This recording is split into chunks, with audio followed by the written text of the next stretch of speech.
Hey guys, Colin Elam again, aka the Musket Man, and I am back for another episode of Gun Table Talk. I know it's been a couple months since I've done my last Gun Table Talk video. I love the support on some of my past videos and the comments and the likes. I thank you for doing that. Giving likes on all my videos. That helps me with the criteria of YouTube, so I appreciate that. And as you can see, we're in a different type of scenery than what I have been doing my Gun Table Talk videos. Me and my fiance are fixing to move into our house here pretty soon, and this is the gun room. So I'm almost done with that here, so now I have a place to do my Gun Table Talk videos, so that's going to be a lot easier. I don't have to worry about dogs barking in the background or anything like that. But enough about that. I just wanted to mention that real quick. But guys, I've got a treat for y'all today. Today's Gun Table Talk episode is going to be about the Brown Bess Musket. Oh yeah, one of probably the most famous musket, I dare say, of all time. I was lucky enough to find this available. It is a Pedersoli reproduction. They get a little bit pricey, but I was lucky enough to find one available, and I've wanted one for many years, and just finally, quote unquote, pulled the trigger on getting one. So in this video, I'm going to be going over a brief history, kind of my version of the history. I do not claim to be a historian, so if there's any information that I leave out or possibly get incorrect, please let me know in the comments down below. I love hearing everybody's comments or how they feel about particular guns that I talk about. I'll also be going over the Pedersoli reproduction itself. I have not fired this gun yet. It is brand new, out of the box 2023 reproduction, has not been fired. So I can't wait to get that back on the range. This video won't have any of the shooting. That'll be for later videos down the road. But anyway, guys, let's talk about the Brown Bess.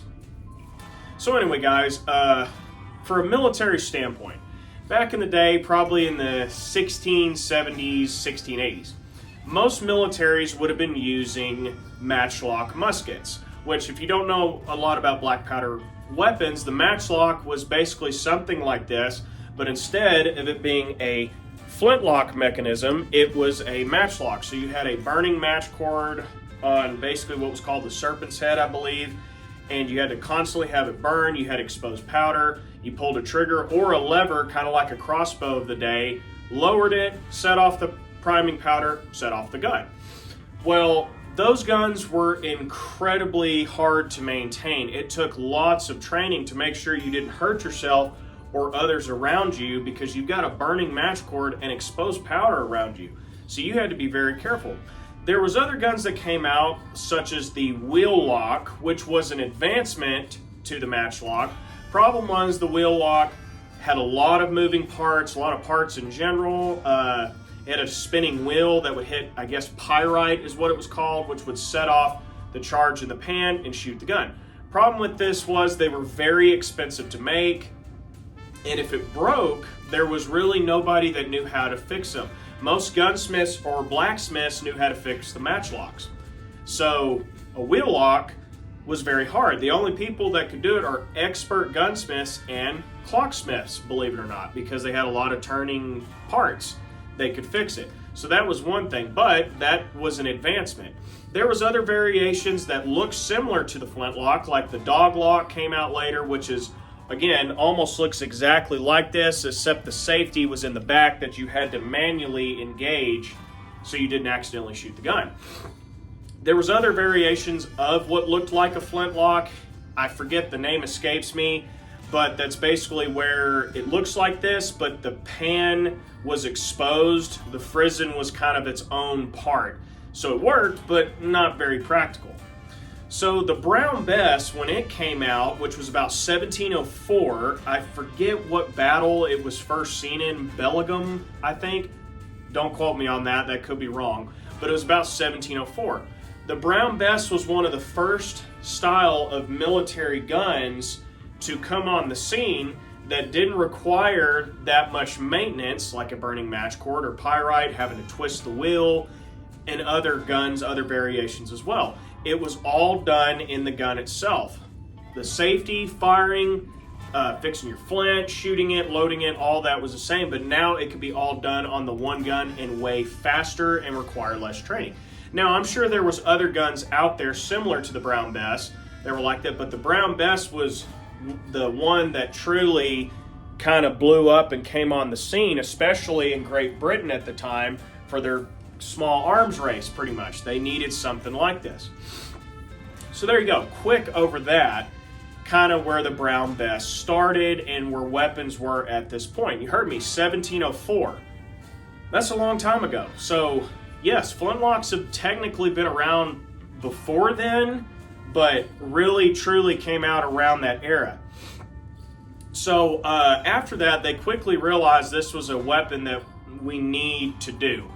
So by the early 1730s, Great Britain, or UK, however you want to say it, would have been Great Britain at the time, by the 1730s, that's when the Brown Bess really started to explode on a military standpoint, especially in Great Britain. Because now, like I said, you had a weapon that required less training, that you could tear your cartridge, prime, load the gun, your safety is part of the lock, cock it, and shoot it, and do it all over again. Other guns, it was more difficult.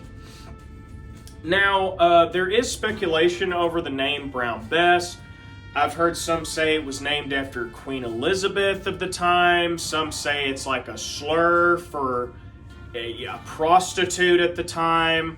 Nobody really knows truly where the name originated. I'm sure there's someone out there that does, but the research I found, it's kind of all over the place. So, but anyway, Brown Bess, that's just what it's called. So in the early stages of the Brown Bess, which there was different models as the years went on, but when they first came out, they were, and typically most people see these as 75 caliber, as you can see that, massive bore, 3/4 of an inch bore diameter. That's huge, and that's typically correct. Now, when they were making these guns, they weren't made like how guns are made today, where there's a factory or a computer that's doing it, or a professional gunsmith. They had to get these guns built and sent off for the military as quickly as possible. So the bore sizes typically were about 73 caliber all the way to 79. So all the calibers bores could be different. Same gun, same work, same look, but the bores might be different. They were all hand forged. It wasn't like how it's done today. For Pedersoli, they're all perfectly 75 caliber, and they all look exactly the same, unless you get the carbine version. And like I said, the earlier models, if you look at the lock here, and I've been told that is actually not correct. I believe, let's see, what does this say? Yes, 1762. I've been told that's not exactly correct for this particular gun. But if you look at the lock, in the early models, they had what was called a banana lock, where the lock actually went further down and curved like a banana, hence why it was called the banana lock. Some that were a little bit bigger, the lock head design was a little bit different, something like that. They had the, what was your bayonet lug for military, which was also your sight. As most people know, in case you don't know, this does not have a rear sight, as most muskets typically of the time. And the reason that is, it's a smoothbore musket. Military was looking for more reload time than actual true accuracy. But when you did aim, you did have a line of sight with that bayonet lug. Now, it has been said, in accounts where it was called the sight, or sight/bayonet lug. So you did have something that you could aim at and fire. Other things was the early models, as you can see on this one, has a steel ramrod. Early models had a wooden ramrod. Well, what can happen in the heat of battle with a wooden ramrod? You guessed it. In the heat of battle, or the barrel fouls up, or it's old and you go to ram that down, you snap it in half, probably impale your hand, and worse, your gun is now useless. You cannot shoot or fire your weapon anymore. Now what you have is just an expensive flamethrower, essentially, of the time. Now, you can't do anything like that. Also, about the bayonet lug, this was one of the first guns to come on the scene that took, I believe its technical term is a socket bayonet, which, as you can see, the bayonet lug is just a fat little rectangular square, rectangle. So when you put your bayonet on, and I don't have one for an example, you'd push down, twist again, and it'd go all the way down. That's how you put your bayonet. And what I'm saying is, early military guns, matchlock and even some flintlocks, their bayonets were, you look at a knife and think of it as having a wine cork on the bottom. You had to stick it into the end of the barrel. Now you had a pike, but you could not reload or fire your weapon. Brown Bess was one of the first to come on the scene that you could put a bayonet on and still reload and fire the gun. That was a huge advancement in military technology of the time. So there's something else there. So let's see, we talked about the barrel, the ramrod, the bayonet change. There was different models. There was like the long land pattern, the short land pattern. The East India Trading Company, I believe, had their own. That a lot of them were made in India. And there was even some that went as further as percussion Brown Bess guns that were around the late 1840s, early 1850s, until the Brown Bess was replaced by the 1853 Enfield. But that's a story for another time. But there was even percussion models, even like I said earlier, carbine versions that are exactly like this, but the barrel's cut down to about right here. Those were made for like on ships, or if these soldiers were going to be in thick brush or the woods, you didn't have this massive barrel trying to march through the woods. You now had a shorter one that you could still put a bayonet on, and it was easier to get through the brush and through the woods. Much easier. So they even had versions like that. Again, I don't know exactly each single detail over each model. There is websites to go to learn more about that, which I did research it, but it's quite a lot of information that I couldn't quite remember. So let's see, there's that. So we got the history of that, the lock changes, everything changed. Big advancement in weaponry. This was used in both sides of the American Revolution, mainly by the British. But even us Americans were using these as well too, because a lot of them were veterans in the French and Indian Wars, and they would have taken these home with them. So yes, it was used on both sides, but mainly by the British. It was used in the Napoleonic Wars. Like I said, through that time it changed. I believe it was 1768 is when they had real big changes. Then there was another change in like 1793, 1797, then so on and so forth, till they pretty much got to the percussion model, and that's where the Brown Bess pretty much died. The Brown Bess was actually used even in the American Civil War by the South, not by the North, but the Southerners might have had these, and they were used in the Civil War. So the Civil War was truly the last true conflict that the Brown Bess was used in. Not as widely as you think, but it was. You might have seen one of these if you were a Southerner being used at the time. So there's mainly it about the history. It goes into greater detail, but that's just my version of the history. So let's go over some of the things that the gun can do, and over this Pedersoli reproduction as well. So anyway, got a great deal. Got it on Dixie Gun Works. Well, I say a great deal. Pedersoli guns get expensive, but you do get your money's worth. So I got this. I decided to pick it up. What can this do? Well, most people know it shoots. It's a smooth bore. Again, no rifling. So they were designed to shoot paper cartridges. And usually I've read that the ball size was anywhere from, I've heard 60 caliber, I've heard 65 cal, I've heard 67. So are there any other projectiles that this gun can shoot? Yes, particularly most people know is it's shooting a round ball. Some people say, can you shoot bullets? Not particularly. There's the 69 caliber muskets that smoothbore or rifle, they had the big mini ball that it could shoot. But these, not really. It's just the round ball. Typically between 60 caliber, 65, 67, 69 cal is typically the round balls people shoot out of these. But does it shoot anything else? And the answer is yes. So there was another cartridge out there that was also known, a very popular cartridge called Buck and Ball. And they still use it today in a lot of shotguns. So with that, you shoot the main round ball with 3 buckshot in front of it or behind it, depending on your preference. it also shot that as well. In fact, George Washington loved that cartridge so much because it sent so much lead down range, it's going to hit something, somebody, somewhere. So that's typically when it was most effective in warfare, was the buck and ball when you shot in formation. Is there anything else? Yes, you can just shoot full-blown buckshot paper cartridge that's like 9 to 12 pellets if you wanted a buckshot round, because technically smoothbore doubles as a shotgun. So you can do that as well. They were mainly intended for paper cartridges, but can you get a large round ball that's, say, 73 caliber and patch it like you would a rifle?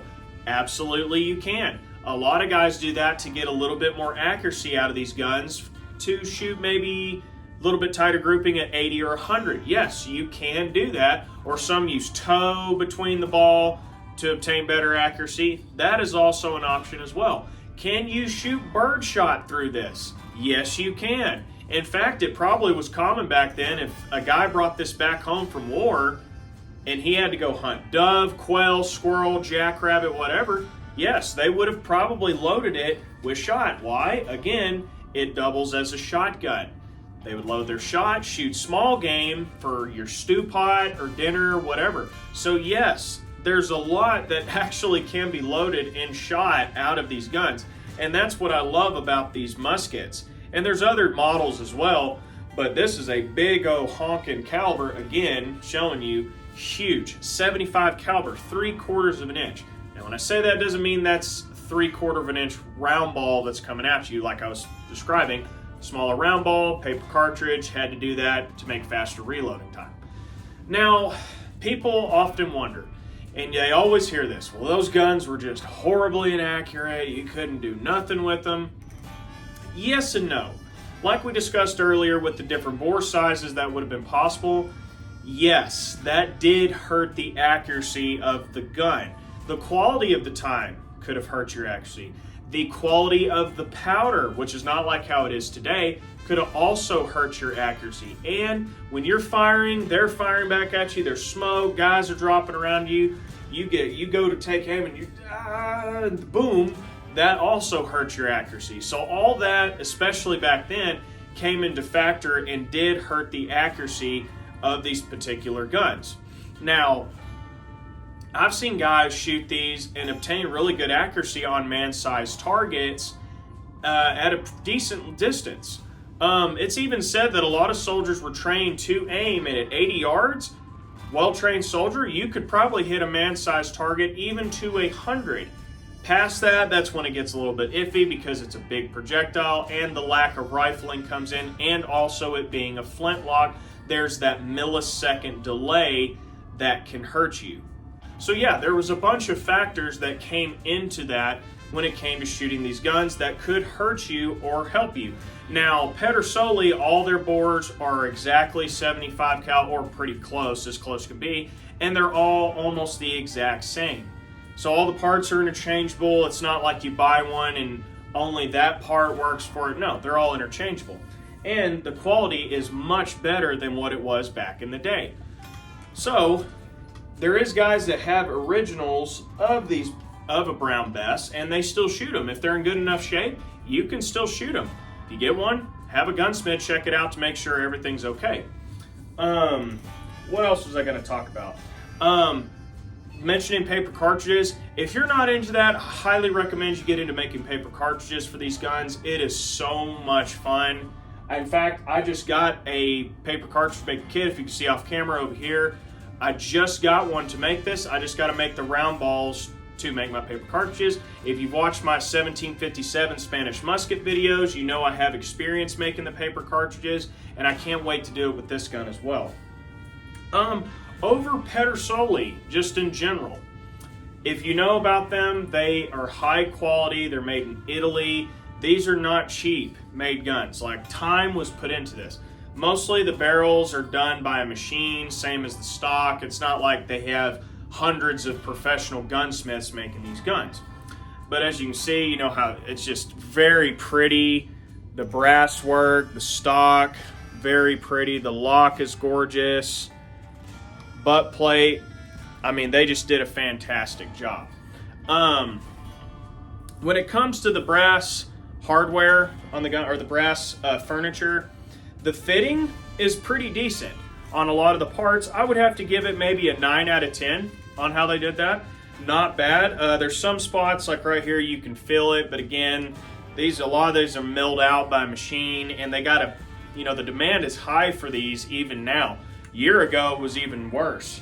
So yeah, I'd have to say it's not too bad. As you can see, this little brass part is called a flash guard. This actually did not come with the gun. I had this from old guns. If you've seen my Instagram channel, I had these on some old guns and just saved it, and now I can put it on the Brown Bess. As you can see, it's got the crown, it matches the lock. So real quick, if y'all don't know what that is or are new to this, a flash guard, well, I'll just see. When you go to shoot and you pull the trigger, what's going to happen? There's going to be a spark and a flash that's going to go into a touch hole. Where's that pressure going to want to go? Exactly to the right, out of the end of the gun and up. So what this does is, if there's anybody standing next to you, when I take aim, standing right here, it blocks that flash from going, completely blocks it, and it goes straight up and down, so it protects the shooter next to you. In fact, a lot of reenactments in America require these, that you have these on here to protect people and others around you. So if you've ever saw The Patriot, where they go to shoot and they're going and they turn their heads and close their eyes, they look down, some people said it was because of the recoil. Well, that's not exactly true. That's because the flash from the guy right next to you is hitting you in the face. So that's why you went like this and you fired in volleys anyway. So it was just spray and pray, essentially. Now, if you were more spread out, then you could have a more accurate shot and shoot and not have to worry about the guy's powder hitting you in the face. Another accessory I've got on here is this little dude is called a hammer stall, which is just some leather. This goes over the frizzen, as you can see, just like that. And when you have it in half cock, which is also your safety, you put it down like you're gonna fire. Well, this was your safety. Like I was saying earlier, now you could have a gun where it will not fire. Well, this is a secondary safety. So when you put that on, it just sits like that. So if you had the hammer cocked and didn't realize it, or something dramatically happened in your lock, probably not going to happen with the Pedersoli, but let's say it did, and the hammer fell. Hammer stall is where it gets its name. It will hit that leather, not make a spark, it'll stop right there. So that is a secondary safety if you want it, just like that. And I do put them on my muskets just because I like having that extra safety feeling. If you want to load these the military way, where you prime first and load the barrel next, you can do that. I particularly don't do that with the Brown Bess, just for safety reasons, just because if somehow there was a burning ember or whatever, it's very rare and the gun accidentally went off. Where is your face?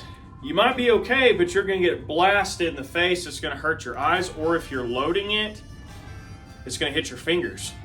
Now, did it happen a whole lot? No, actually, I think there was only a couple of recordings of that actually happening back in the day. And even now, not really. You just got to be careful. So I do that just for safety reasons. And one more thing. On this gun by Pedersoli, if you were looking to buy one, get one, highly recommended. They also make the carbine version if you want a shorter barrel. They also have the bayonets that you can purchase if you also want to look for something like that. But one last thing, the trigger. As you can see, it's not bad, pretty standard trigger, nothing bad, pretty tall trigger.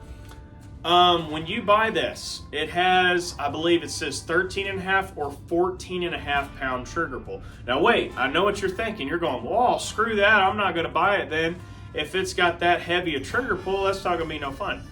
It's not that it's stiff, it's a long trigger pull. So I have dry fired it. I know you're not supposed to do it with flintlocks, but it was brand new out of the box. And what happens is the trigger will give, then it fires. So it's not like, bam. It's like, okay, click. So if you shoot it enough, you'll figure out where that sweet spot is to where the gun goes off. Or you can send it in, and there's people out there that fix stuff like that, where they fix it where it's like a 5-pound trigger pull, which is a really good trigger pull for a musket. Same thing I did with my 1855 Springfield by Chiappa. Sent it in. It was a 13.5-pound trigger pull, miserable to shoot. They brought it back down to 5 pounds. So if you want to do that, you can do that with this Brown Bess, or you can simply shoot it enough that you figure it out. Anyway, guys, that's about it. I just wanted to go over this iconic musket, just a brief history, and just to go over just the Pedersoli gun itself. It is beautiful. They do a fantastic job. Very popular. If you're looking to get one again, I recommend you go get one. That's about it, guys. I just wanted to have a gun table talk episode. I know it's been a while. I'm sorry about that. But anyway, guys, I'm the Musket Man. Keep your powder dry, and we will catch you guys in the next video. Thanks for watching. See you later, guys.